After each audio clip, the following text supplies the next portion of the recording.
Bikin PDF-nya ya. Hidup dalam penebusan. Masuk 2025 kita akan belajar firman. Cuman bukan menjadi pendengar-pendengar, tapi benar-benar firman ini melekat dalam hidup kita. Amin. Sehingga hanya firman yang bisa menjadikan dasar dalam kehidupan kita. Sehingga waktu firman menjadi dasar dalam hidup kita, siapa yang berdaulat dalam hati kita? Hanya Tuhan. Jadi kita bukan mengikuti apa maunya kita harus mengikuti apa maunya Tuhan. Ya, sampai akhir ku menutup mata, ku tetap setia menanti janjimu. Terus sampai ku akan mahkota kehidupanku, ku tetap setia.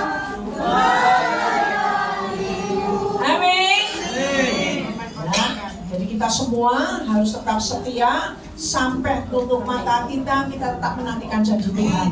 Ya, saya akan belajar, kita semua akan belajar hidup dalam penebusan. Saudara percaya sudah ditebus oleh Tuhan? Makanya kita tiap bulan mengadakan perjamuan suci yang asa. Hidup dalam penebusan itu yang bagaimana? Kita akan belajar bersama-sama. Ya, jangan hanya pokoknya penebusan Tuhan selamatkan. Enggak, kita akan belajar. Ya, kalau setelah mau tulis karena ada sesuatu yang baru dan saudara akan mengerti nanti hidup dalam penebusan itu seperti apa.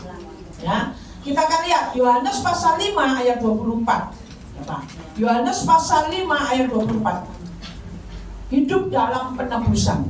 Apa? Judulnya hidup dalam penebusan. Yang di belakang sana apa? Hidup dalam penebusan. Ya, ini kita lihat.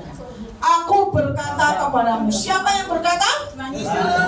Sesungguhnya barang siapa mendengar perkataanku, yaitu firman, dan percaya kepada Dia yang mengutus aku, ya, bukan hanya sekedar dikatakan percaya, bukan saja hanya mendengar, tapi kita harus percaya apa yang difirmankan. Ia mempunyai hidup yang kekal, ya, dan tidak turut dihukum sebab ia sudah pindah dari dalam maut ke dalam hidup yang kekal. Jadi ingat, apa sih tujuan penebusan Kristus? Itu apa tujuan dari penebusan itu? Orang percaya yang, jadi tujuannya itu gini, orang yang percaya kepada Kristus berpindah dari dalam maut ke dalam hidup yang kekal. Apa tujuan penebusan? Pindah lagi. Apa tujuan yang pertama? Orang yang percaya kepada Kristus berpindah dari maut ke dalam hidup yang kekal. Karena ini gini loh Bu Desi, berpindah harusnya masuk neraka, berpindah kepada surga. Neraka kekal lah. Kalau sok pindah-pindah loh. Neraka itu kekal, surga juga kekal. Nah, pilihan kita kapan? Hidup dalam penebusan. Ya setiap hari waktu kita terima Yesus, kita ini sudah dipindahkan dari maut kepada hidup yang kekal. Ingat ya. Jadi kita sudah mengalami penebusan. Tadi kita mengagumi pengorbanan Kristus. Jadi pengaguman kita itu bukan hanya saudara, ya kita harus bukan sekadar gemar, ya melihat mencerita proses penebusan itu dahsyat loh. Sampai difilmkan, gitu. Jadi banyak orang hafal tentang cerita salib Kristus, ya, sampai nangis kalau nonton film itu. Apa filmnya? Passion of the Christ. Nah, nangis toh. Setelah nonton film itu disetelkan, masuk perjamuan, nangis, penderitaan Tuhan kok seperti itu. Tapi cuma di saat itu saja. Hidup dalam penebusan itu bukan waktu nonton filmnya itu nangis, masuk perjamuan. Sebulan sekali dong mengingat kasih Tuhan.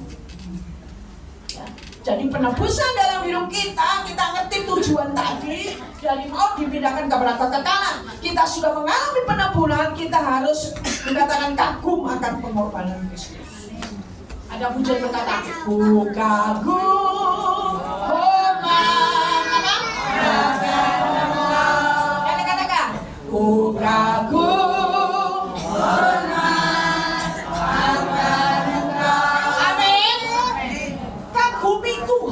segala aspek hidupmu. Waktu kau mengagumi Tuhan, siapa yang kau kagumi, kau akan sama dengan siapa kau bergaul itu. Jangan kau kagumi. Kadang orang tuh kalau mengagumi artis, terus gayanya modelnya seperti yang kalau benar-benar mengagumi penebusan Kristus yang sudah mau mati-mati untuk saudara. Oh keren Tuhan ini. Dia itu tokoh pahlawan yang menyelamatkan aku dari neraka untuk aku dapat hidup yang kekal, yaitu di surga. Jadi tidak boleh main-main. Pengaguman kita kepada Tuhan itu bukan sekedar yang di mulut cuma nyanyi hormat akan Tuhan. Bagaimana respon kita mengagumi penebusan Kristus dalam kehidupan kita? Ya, jadi banyak orang hanya menghafal cerita penyalipan, nanti begini. Tidak, saudara. Setiap proses penyalipan itu, Tuhan itu hanya melihat bagaimana jiwa-jiwa itu yang dapat dipindahkan dari maut kepada hidup yang kekal. Jadi ini bukan main-main, serius ini. Makanya kalau Tuhan itu serius banget melakukan proses daripada pengorbanan, nah ini kita masuk dalam Paskah, ya toh. Jadi kita pun harus lebih serius meresponi apa yang menjadi pengorbanan Tuhan Yesus dalam kehidupan kita. Amin. Kita harus sungguh-sungguh ya menghargai penebusan Kristus di dalam penderitaan di kayu salib. Kayu salib, berbicara tentang kayu salib, itu tempat penjahat yang kelas kakap, penjahat yang sudah ada artinya, ada harganya, itu Yesus salib. Seperti penjahat-penjahat itu. Kita tahu cerita itu. Tapi coba kita merenungkan, ya, merenungkan. Ya, pertanyaan penting, apakah kita sungguh-sungguh menghargai penebusan Kristus melalui penderitaan salib untuk kita?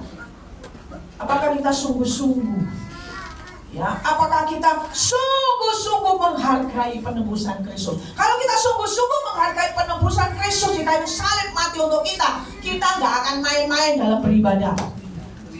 Kita akan mendisiplinkan ibadah kita. Kita akan mendisiplinkan pengajaran kita tentang Yesus Kristus, pengetahuan, dan kita ingin bertumbuh. Kita mendisiplinkan hidup kita ini hanya untuk menyenangkan Tuhan. Mendisiplinkan dalam ibadah itu sudah bisa baca firman dengan disiplin, melakukan firman dengan disiplin. Kehidupan sehari-hari itu artinya mengagumi penebusan Kristus di kayu salib. Kapan? Tiap hari, Bu. Ya. Jadi bila kita menghargai dengan segenap hati, harusnya hidup kita ini rela menyerahkan hak dan nyawa kita untuk Tuhan. Harus ada kerelaan untuk menyerahkan nyawa kita dan hak kita hanya untuk Tuhan. Kadang-kadang kita hal yang sepele aja, itu bukan milik kita, bukan hak kita, kita bisa ambil juga. Orang kalau mengerti pengorbanan Kristus, penebusan Kristus, ya dia akan menghargai dengan segenap hati. Dia akan rela hati untuk memberikan hak dan nyawanya untuk Tuhan. Sudah mau mati untuk Tuhan? Amin. Hari ini amin. Mantikan apa? Nah, nanti kita akan lihat bersama-sama. Kalau sudah, saya tidak akan panjang-panjang dari poin-poin ini. Mengagumi pengorbanan Kristus. Apa sih tujuan dari penebusan itu? Sudah tahu dalam pikiran saudara. Keren nggak karya Tuhan itu? Karya yang terbesar loh, dari maut dipindahkan kepada hidup yang kekal. Wow, keren Tuhan itu ya. Harusnya meresponi seperti itu. Orang kalau mengagumi, saudara tahu, kalau artis-artis yang saudara kagumi masuk kamar saudara, pokoknya fotonya dia harus dikagumi. Waktu kita mengagumi Yesus, saudara akan memberi yang terbaik untuk Tuhan. Betul-betul. Apapun yang saudara kerjakan itu semua menyenangkan Tuhan. Terus titik-titik selalu saudara tanya, Tuhan ini menyenangkan hatimu gak? Enggak sewes terjadi, oh ini berarti enggak menyenangkan Tuhan. Tapi saudara sudah bertindak. Nah, ini tidak menunjukkan saudara menghargai penderitaan Yesus di kayu salib. Jadi hidup dikatakan, hidup dalam penebusan itu yang pertama. Kita akan bersedia hidup dalam penebusannya dengan cara bagaimana sekarang?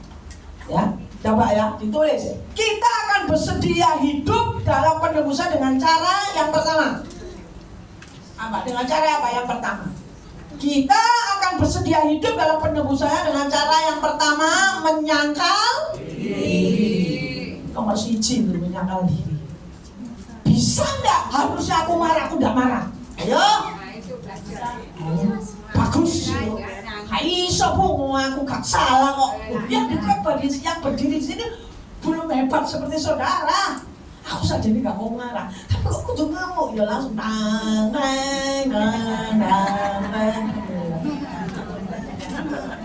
Jadi saya nggak lebih hebat dari saudara. Terus belajar proses menyangkal diri. Kadang itu harus kita menyangkal diri itu ya, ego kita ini kita. Aduh.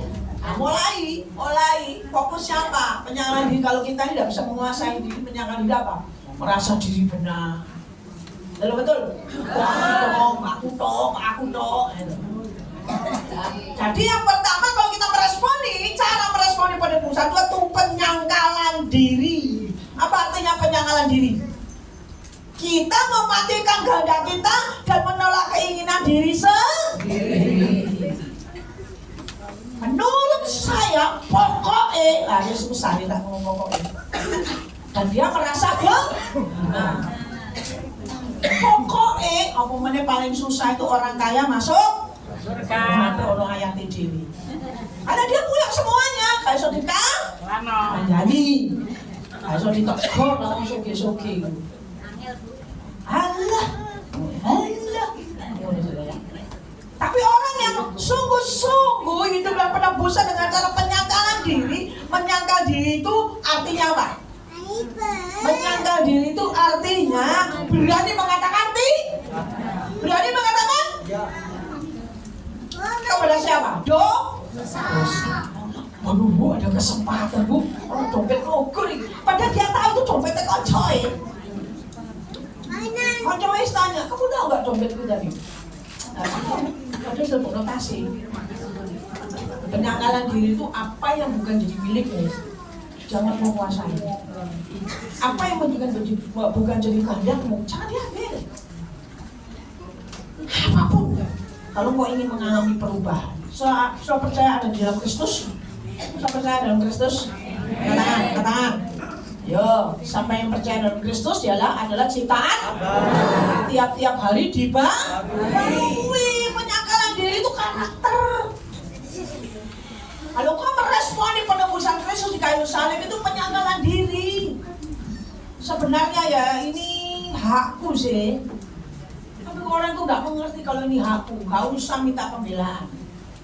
Kebenaran nggak usah dibela. Suatu saat mu akan dibenarkan oleh Tuhan. Amin. Iya.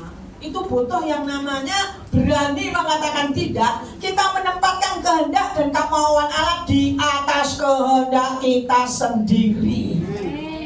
Jadi menyangkal diri itu artinya berani mengatakan tidak dan kita menempatkan kehendak dan kemauan Allah di atas kehendak kita sendiri.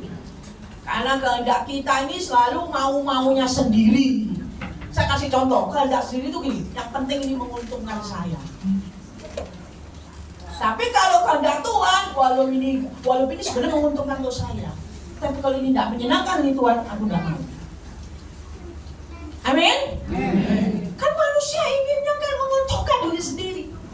Pokoknya menguntungkan dalam diri kita sendiri. Coba kalau itu menguntungkan Tuhan, walaupun dia tak sangkal diri, Tuhan akan percayakan kok lebih dari apa yang kita pikirkan, lebih dari apa yang kita doakan. Kenapa kita tidak bisa menyangkal diri? Karena kita tidak menghormati penebusan Kristus di kayu salib.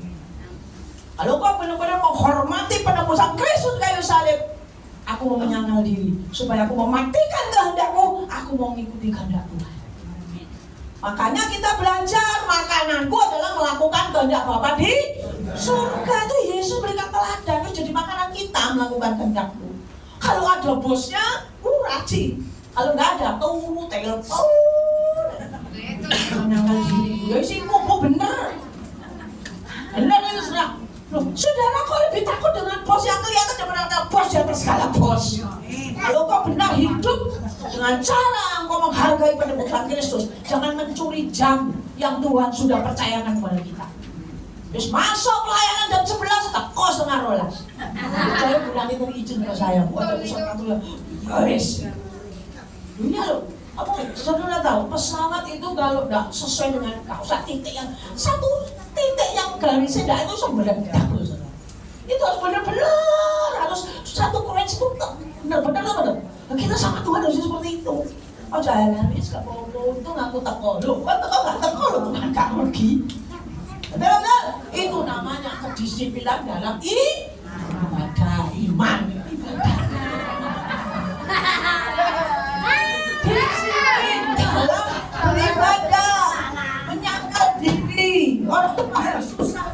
ditegur, orang paling susah kalau dinasehati.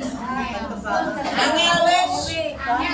Terus kalau sudah angel, jadi kebiasaan. Orang yang gak mau nego, ya jadi kebiasaan. Nanti akhirnya jadi karakter. Susah wes angel. Waktu bisa diobati, watak susah. Masuk betul. Ayo menyangka diri semua, menyangka diri. Di sini semua pelayan-pelayan pengurus nggak ada lebih hebat dari kita semua. Hanya Yesus yang lebih hebat. Saya melayani 25 tahun menggembalakan. Saya selalu ngomong sama jemaat, saya nggak lebih hebat dari jemaat. Kalau jemaat dan tegur saya akan berubah. Saya ini gembala loh ya. Saya ini gembala loh, jangan ditegur-tegur enggak. Ojo jauh-jauh, Ciyo aja negur saya. Mami ini ngegas terus saya. Walaupun dia salah, ini sing enak gitu, coba ya. Saya mulai berpikir ya. Nah, kita yang pertama penyangkalan diri, menyangkal diri udah ya status, ya. Kalau kamu itu sopo sih, aku sih berhak marah, kamu tuh gak usah marah. Nah, menyangkal diri saling mengoreksi bahwa kita ini segoro benar. Yang pertama apa? Cara penebusan. Dengan cara apa kita bersedia hidup yang penebusan? Dengan cara yang pertama menyangkal diri. Sekarang yang kedua,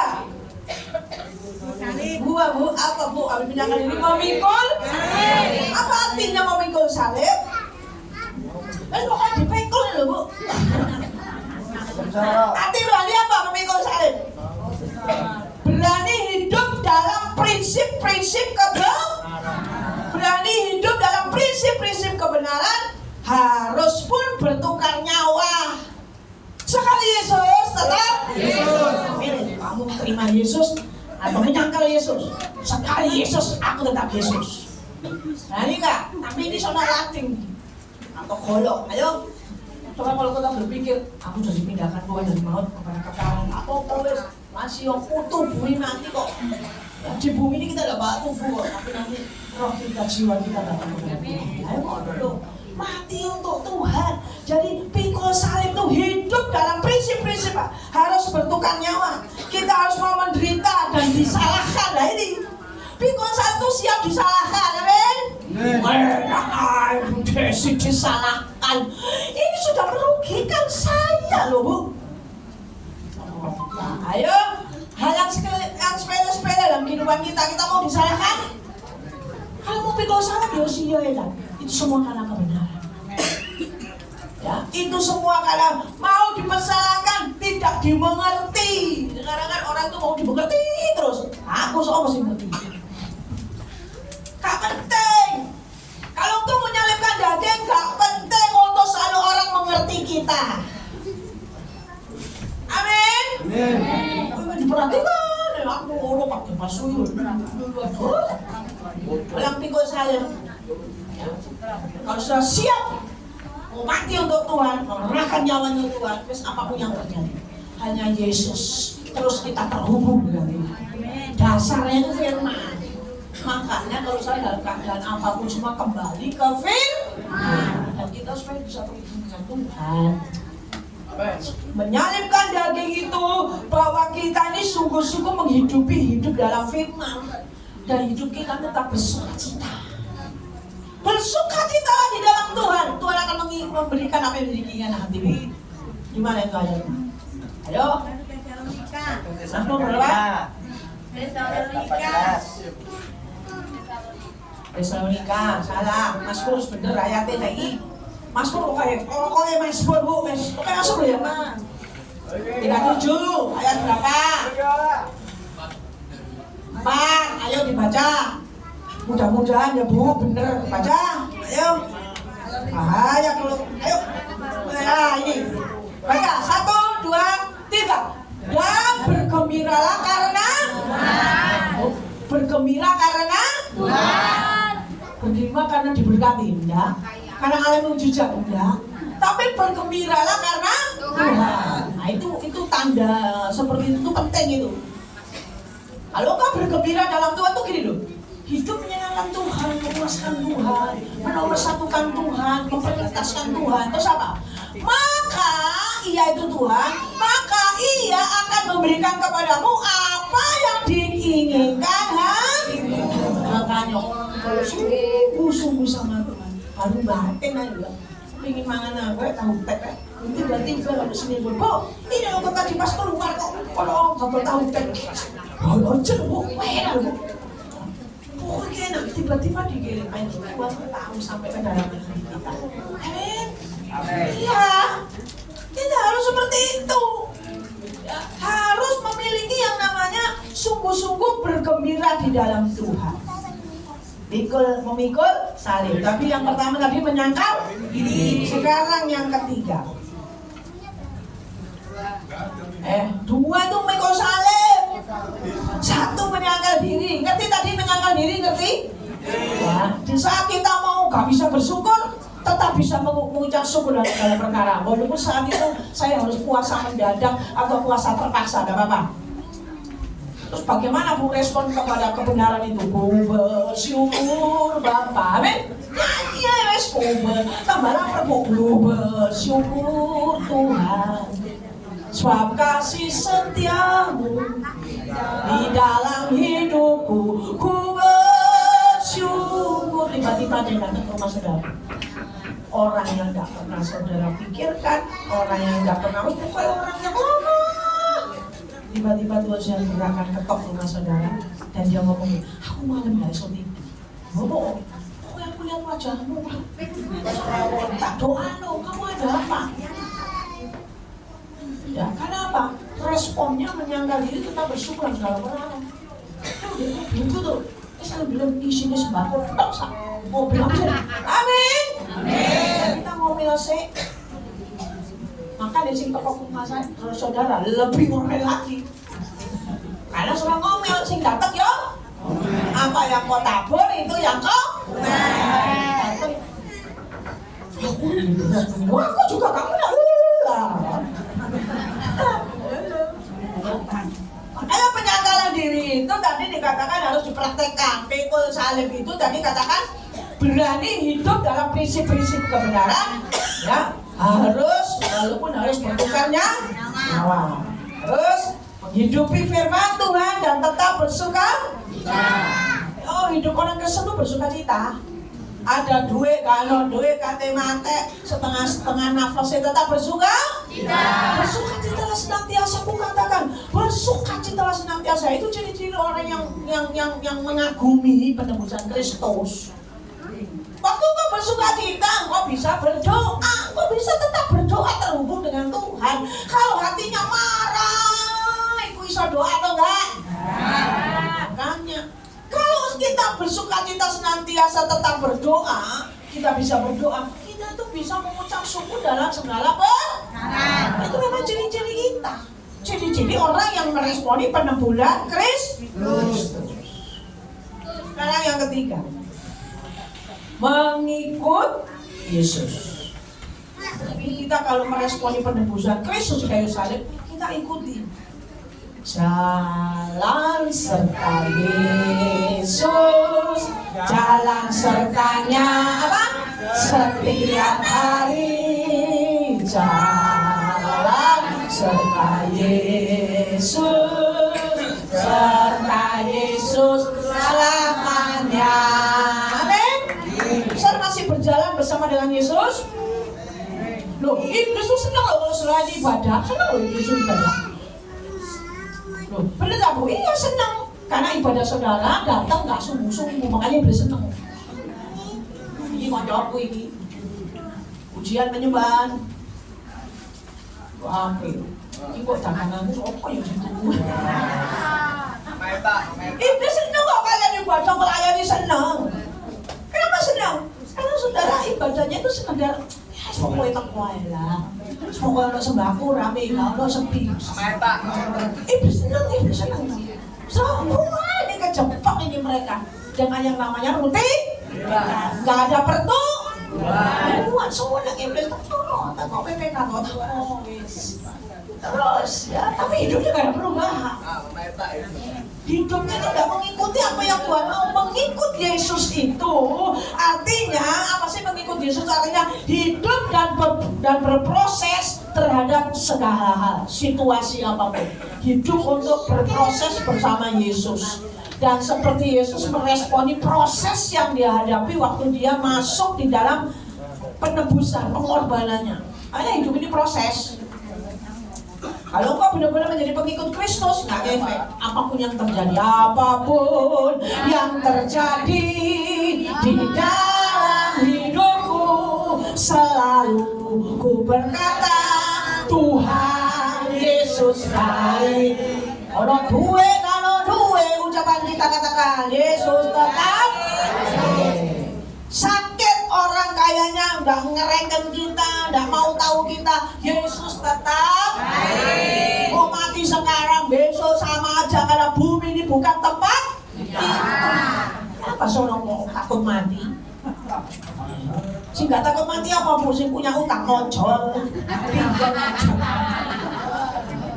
Jadi meresponi penebusan Yesus mengikut Yesus. Meresponi situasi apapun juga seperti Yesus meresponi, termasuk terhadap penolakan, penundaan.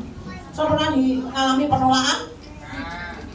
Waduh, aku ini ditolak. Penundaan? Oh sering bu. Aku kok ngalami janji-janji tinggal janji, gak apa-apa. Amini saja. Penolakan itu kayaknya saudara, alah kalau ini sampah, kamu tuh bukan komunitas saya, kamu gak penting buat saya. Itu penolakan, gak apa-apa. Tetap Yesus gak pernah menolak kita. Yesus gak pernah membuang kita. Amin. Orang bisa buang kita, tapi Yesus gak pernah membuang kita. Iya, kalau saya mengalami penundaan, gak apa-apa. Tuhan lebih tahu waktu yang tepat, jam yang tepat, tempat yang tepat, pokoknya ketepatan Tuhan. Apa itu dalam arti? Kairos.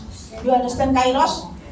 Kairosnya Tuhan itu akan terjadi dalam kehidupan kita. Artinya apa? Perkenanan Tuhan itu lebih keren daripada perkenanan kita. Kalau mengikut Kristus, nantikan perkenanan Tuhan. Walaupun ada penundaan, bu kok belum dijawab-jawab ya bu ya? Kok begini tetap setia.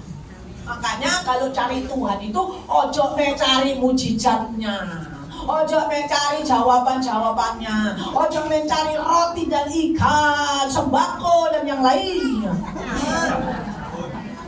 Mengikut Yesus itu gak penting oleh sih gitu-gitu. Saudara tahu, orang gak seiman pun itu kalau yang Tuhan gerakkan, gak ada yang mustahil. Malah orang yang seiman tuh kadang-kadang dipakai Tuhan untuk ngasih saudara. Amin. Terus aja ngomong gue medhi. Kadang Tuhan izinkan. Jadi kalau kami semua itu kok tergerak ya begini, jangan langsung dikirim, gak punya kasih. Medhi. Saudara itu jangan mendahului Tuhan. Loh, saya itu diam-diam waktu mau ibadah, pelayanan gitu, Tuhan ngomong gini, kamu harus berkati orang ini. Terus saya tanya sama Tuhan, kita bentar Tuhan, iya. Loh, tiba-tiba saya nggak begitu banyak, saya kasih, orang ini nangis. Nangis loh, kenapa? Loh kok sesuai dengan kebutuhan saya hari ini. Saya tahu orang ini adalah orang pendoa, orang yang takut akan Tuhan. Amin. Orang yang takut akan Tuhan hidupnya tidak bertekuk. Oh no, ngomong kanan kiri. Oh no, jadi waktu kita meresponi penebusan Yesus yang kedua mengikut Yesus itu ono pasti ada jalan Tuhan. Amin. Ya, gak ada yang gak ada jalan Tuhan, pasti ada jalan Tuhan. Yang tadi kesaksian Bapak itu ya untung kepala gak bocor, nak pinggirannya WC lah apalah. Itu semua Tuhan. Misalnya bocor, tetap Pak bersaksi seperti ini. Oh iya, bocor saudara. Omong salah dewe. Ojo nyalano Tuhan, jadi Tuhan. Lu kok iso pingsan Pak? Kenapa? Tensinya naik? Ah, tuh mangane babi lah. Itu tadi Pak, penyangkalan diri Pak, penyangkalan diri. Saya ini kepingin beribadah ya, ini kesaksian. Hal-hal kecil ya, terus itu Tuhan pasti semua sedia. Jadi kalau saya pelayanan ke Pare itu lewat Pujon. Jadi teman-teman saya ini, ayo sampai bulan nanti di sini, nanti dipulangi ya sampai pulang nggak bisa. Kalau saya lewat ke Tretes, naik gitu, duren mahal tuh. Jadi kita kapal kok makan duren. Terus mimpi tuh. Makan duren tuh kecil. Saya mau makan berdua sama Reza. Res, iki sini tidur dan kecil ya. Iya, terus kita nggak apa-apa lah bersyukur. Tiba-tiba kemarin doa sama Bu Foni waktu rumahnya Cik Nani makan durian. Kak ada durian, wah alhamdulillah aku sudah kemarin. Karena saya sudah kepingin beberapa hari itu, sudah 1 minggu. Pelayanan satu minggu terus akhirnya Cik Nani dibuka. Halah, duriannya kok tilik-tilik Cik Nani. Ini kayak selelet nih. Tapi harus bersyukur, amin. Kadang-kadang belas ya, selesai gitu, enak gak manis. Terus Pak Yugo Iren juga di situ. Mau tak Kak, durian montong itu loh Kak di Mel, Boki. Nggak akan nolak. Mau saya, mau. Wih, pas pergi di sana tuh pas dibuka, semua teman saya yang saya cerita, kamu coba, makan. Nah itu masalahnya. Begitu kita makan 8 orang, cuma 2 durian, ku rasanya.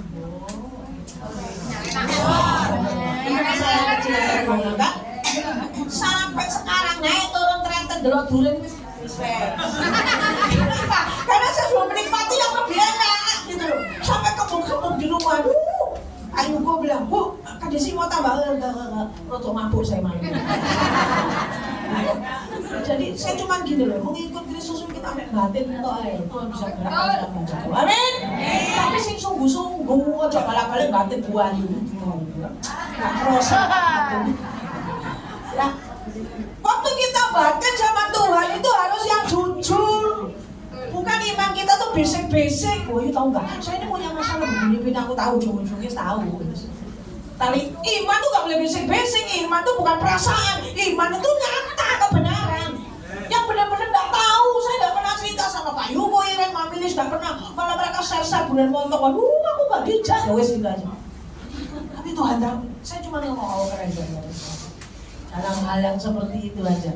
Ya, jadi bagi Tuhan itu tidak ada yang mustahil. Soalnya kalau sungguh-sungguh hidup dia mengalami penolakan, penundaan, atau diremukkan, itu paling gak enak diremukkan. Ya, kamu gak enak. Muntek apa Tuhan? Ya apa ini Tuhan? Masa diremukkan gak enak? Betul-betul.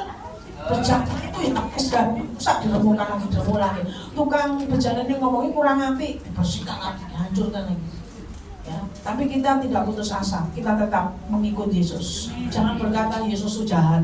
Yesus kok gini ya Tuhan, persoalanku kok tidak mari-mari, sini berganti loh Tuhan. Tapi Tuhan selalu berikan jawaban lewat firman. Segala perkara, segala persoalan masalahmu itu dapat kau tanggung di dalam Tuhan yang memberi kekuatan. Makanya kita semua ada ini karena kekuatan Tuhan. Kita ada semua ini karena janji-janji Tuhan. Sudah mau hidup seperti Yesus hidup? 1 Yohanes 2 ayat 6. Ingat ya ayat-ayatnya. 1 Yohanes 2 ayat 6. Ayo kita baca. Ya. 1, 2, 3. Barang siapa mengatakan bahwa ia ada di dalam Yesus, ia harus wajib hidup sama seperti Kristus telah hidup. Ayo baca 1, 2, 3. Barang siapa mengatakan bahwa ia ada di dalam Yesus. Amin. Hidup seperti Kristus, hidup itu gak doa, gak gampang kecewa, gak gampang ngamuk, gak gampang marah-marah. Oh hidupnya tuh happy ya loh, amin. Penuh sukacita, gak gampang kecewa, gak gampang bodoh, iri hati, kepahitan, suap itu gak ada. Karena Yesus sudah biji, Yesus sudah ada itu. Gampang kalau bisa menilai orang tuh, orang ini di luar Tuhan. Karena apa? Orang ini kena kutuk, karena apa? Ya hidupnya jauh dari Tuhan. Orang kalau kena kutuk itu hidupnya jauh dari Tuhan. Tapi orang yang diberkati, orang yang menjadi pendengar firman yang setia, menjadi pelaku firman yang setia, sehingga berkat itu diperintahkan datang atas kita. Kok Tuhan mendatangkan kutuk? Enggak, diri kita sendiri mendatangkan kutuk. Makanya hidupnya itu susah terus, tidak ada perubahan, tidak ada berkat-berkat Tuhan. Ya, terakhir 4 ya Bu, ya 4 yang terakhir. Ya, yang terakhir jadi dikatakan kita akan bersedia hidup dalam penebusan dengan cara yang tadi penyangkalan diri. Apa itu penyangkalan diri? Memikul salib itu apa artinya? Mengikut Yesus itu apa? Dan yang terakhir tidak sayang nyawa. Terakhir, tidak sayang nyawa, tidak sayang hidup, dan tidak sayang kenyamanan. Orang manusia itu maunya karena bukan untuk Tuhan, kenyamanannya untuk diri sendiri. Kedagingan mau nyaman. Enak bangun pagi berdoa nyembah atau turu. Semua memilih kenyamanan. Pokoknya semua aku happy. Kalau kenyamanan itu saudara biarkan berlarut-larut itu jadi berhala. Kalau sudah berhala itu kutuk bagi saudara. Saudara akan terseret yang namanya kebiasaan yang terus-menerus lakukan. Sebenarnya nggak ada manfaatnya. Itu sia-sia. Kenapa kau selalu terus lakukan? Terus kamu ditegur lagi. Ini kan kenyamananku sendiri. Emangnya aku mengganggu-ganggu? Lu kudu tak hebat. Ngomong-ngomong sama gini, nggak boleh gitu loh ya. Ya. Jadi tidak sayang nyawa, tidak sayang hidup, tidak sayang kenyamanan. Walaupun sampai bikul salib menyangkal diri tidak apa-apa. Artinya apa? Sekarang artinya coba ya. Tidak sayang nyawa, tidak sayang hidup dan kenyamanan, artinya kita tidak takut resiko untuk hidup dalam kehendak Tuhan. Untuk kita hidup dalam kehambaan sepenuhnya. Matius pasal 16, 24, 25. Ayo. Ingat ya ayat-ayatnya. Matius 16, 24, 25. Ayo. Enggak Pak, ada nih. Ya. Matius pasal 16, 24, 25. Belum ya? Nah, lalu Yesus berkata kepada murid-muridnya, setiap orang yang mau mengikut aku, ia harus menyangkal memikul dan mengikut aku. Terus, nah ini ayatnya yang lain.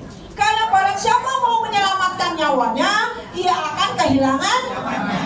Tetapi barang siapa kehilangan nyawanya karena aku, ia akan memperolehnya.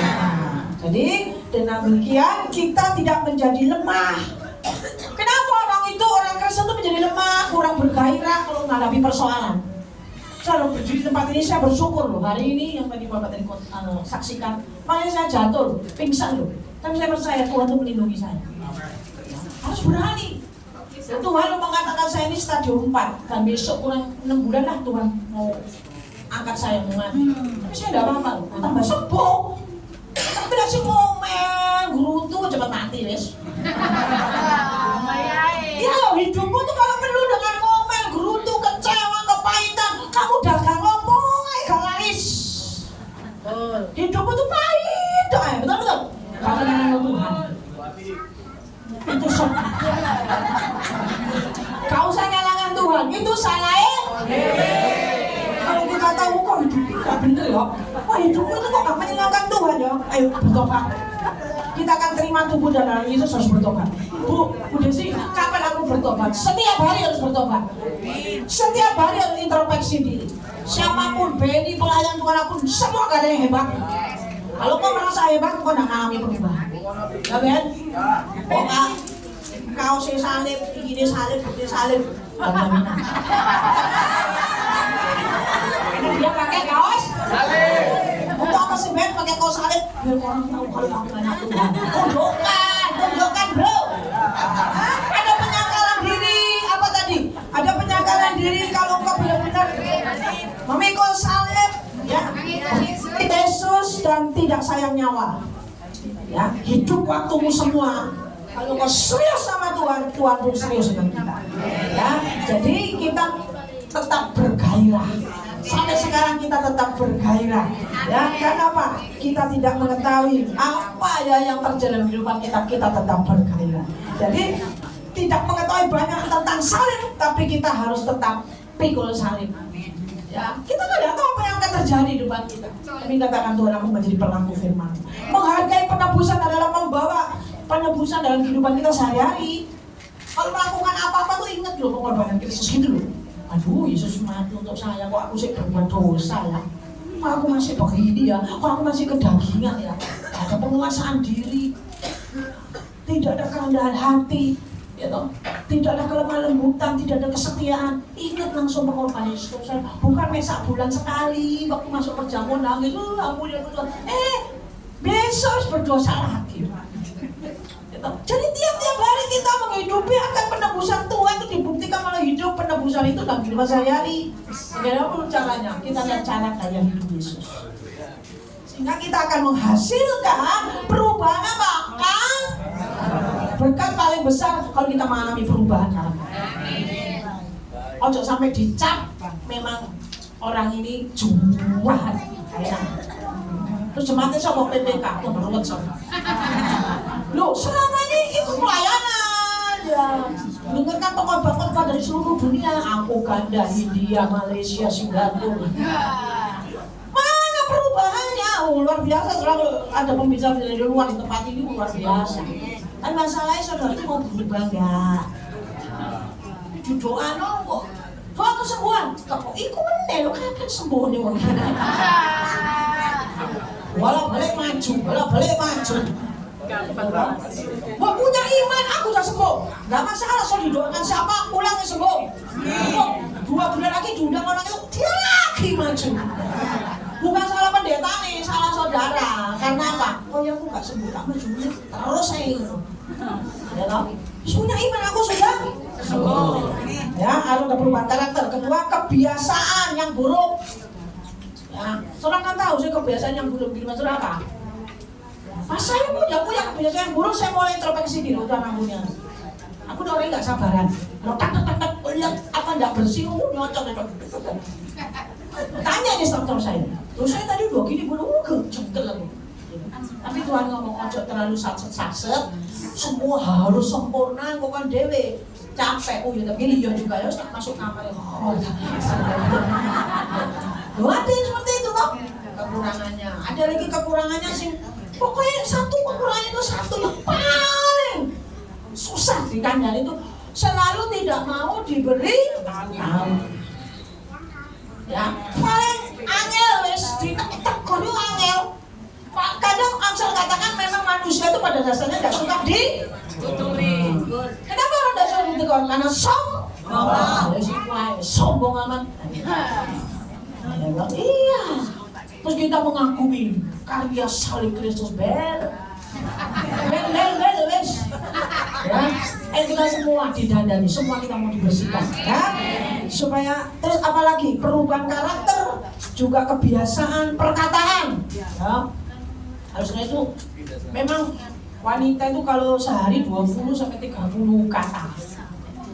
Omong. Makanya terjadi perceraian apa semua perselingkuhan itu kalau ditanya bapak-bapak kenapa? Tak nyambung. Mulai mesti seneng dulu. Waduh. Semua memang tuh kelebihan wanita itu akhirnya ngomong. Tapi aku zaman dulu sih ada koran kalau istrinya wah begini bapak yang baca koran. Aku waktu aduh ngomong gimana?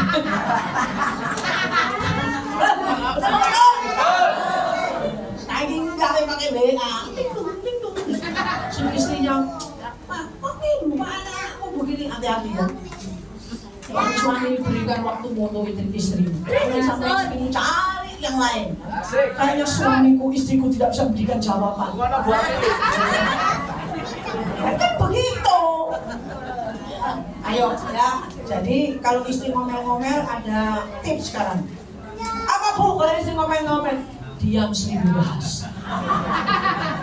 Kalau ngomel aku, nah wes ada kan habis kata-kata. Sudah Mam, sampai aku turu lah. Puji Tuhan, saya iso kok. Perkataan, ingat harus mengalami perubahan. Perkataan, terus perlakuan ya. Kalau masuk rumah orang, kalau yang punya rumah lepas sepatu, itu waduh masuk. Langsung dari nggak sopan. Sampai diinget no. Ya, sampai kos kaki. Kita belajar yang kecil-kecil etika, ya. Masuk rumah orang. Hal penting itu. Terus ngomongin, apiknya. Oh, kepingin. Nah, itu kehidupan sehari-hari. Ada misi-misi Tuhan Yesus. Amin. Karena ini cuma PPK, tentang PPK. Cuma so PPK isi. Terus apa pengurus ini? Mamilis, ireng, aduh, kena kabel kita. Ayo, kelakuan kita harus seperti Yesus. Amin. Perkataan kita harus seperti Yesus. Ya, segala-galanya. Percaya Tuhan ada di tempat ini? Kita semua mau diubahkan?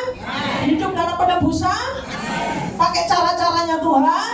Apa tadi? Sangkal diri, pikul saleh, mengikut Yesus, siap mau mati di dalam Tuhan, dalam kenyamanan apapun siap untuk Tuhan. Kita akan terima perjamuan suci. Nanti selesai perjamuan suci ada kongres yang saya akan terima, bukan gratisan juga ya. Kita akan masuk dalam hadirat Tuhan. Kita akan masuk dalam perjamuan suci yang asli. Terima kasih Tuhan. Ingat kasihnya.